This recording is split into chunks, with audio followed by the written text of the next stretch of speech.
Sahabat Lentera Sabda yang terkasih, kita jumpa lagi. Hari ini Minggu 12 Januari 2025. Renungan kita ambil dari Injil Lukas bab 3 ayat 15 sampai dengan ayat 16, dilanjutkan ayat 21 sampai dengan ayat 22. Kekuatan doa. Sahabat Lentera Sabda yang terkasih, setiap hari kita membutuhkan asupan makanan yang sehat, yang bergizi dan lengkap.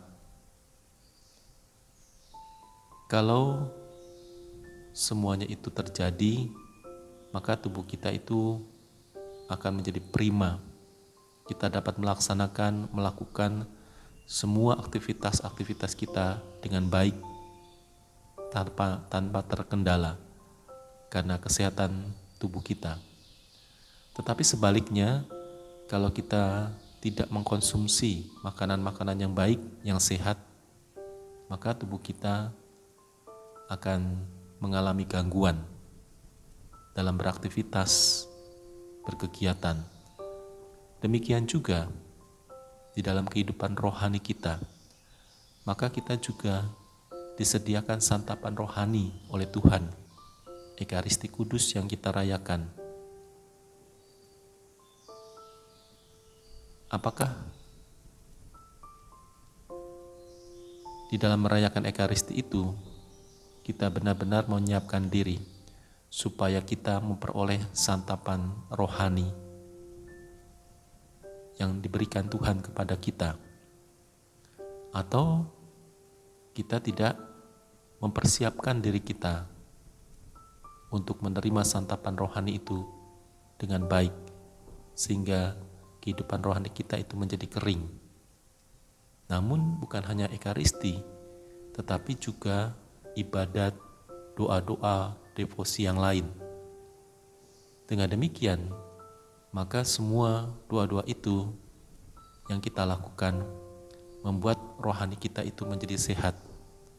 Relasi kita dengan Tuhan semakin baik, semakin mendalam, dan kita semakin menyelami rahmat Tuhan di dalam kehidupan kita. Injil hari ini, ketika selesai dibaptis, Yesus berdoa pada Allah dan Roh Kudus turun atasnya. Ini menandakan bagi kita semua, kita orang-orang yang sudah dibaptis juga diajak terus berdoa, tidak meninggalkan doa. Justru doa kita itu harus semakin mendalam ketimbang mungkin sebelum kita dibaptis, sebelum kita menjadi orang Katolik. Dengan doa-doa yang mendalam itu diharapkan kita semakin peka terhadap kehidupan yang ada, yang kita jalani ini. Kita peka akan kehadiran Tuhan yang menyelamatkan. Kita juga peka akan bisikan suara Tuhan di dalam peristiwa-peristiwa hidup kita. Kita dipanggil untuk apa? Kalau rohani kita sehat tadi, karena kita mengkonsumsi asupan-usapan rohani yang sehat, santapan jiwa, santapan rohani yang sudah disediakan Tuhan bagi kita. Oleh karena itu, sahabat Lentera Sabda yang terkasih, kita mesti melakukan semua aktivitas rohani kita itu dengan benar-benar, bukan sekedar formalitas, hanya doa, ya doa, setelah itu hilang. Ketika kita mau berdoa misalnya, kita mesti mempersiapkan batin kita.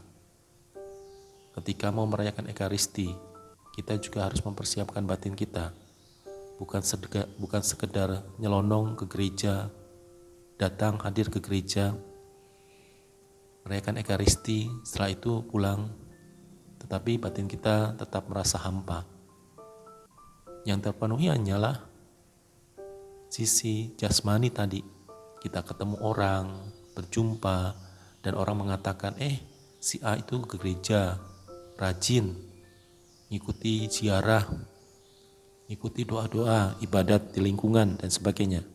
Hanya tampil secara fisik, tetapi batinnya masih kosong. Dan diharapkan kedua-duanya itu terisi, antara yang jasmani maupun yang rohani. Maka yang rohani itu kita juga mempersiapkan sebaik mungkin supaya kita bisa dan boleh menerima rahmat Allah. Kesegaran baru, kekuatan baru hanya berasal dari Allah kalau kita menjalin relasi dengan Allah melalui doa dengan baik. Maka kekuatan doa itu yang menopang seluruh kehidupan kita. Oleh karena itu, sahabat dan sahabat yang terkasih, mari kita mohon pertolongan Tuhan agar kita semakin bersatu dengan Kristus dalam doa-doa kita. Tuhan memberkati.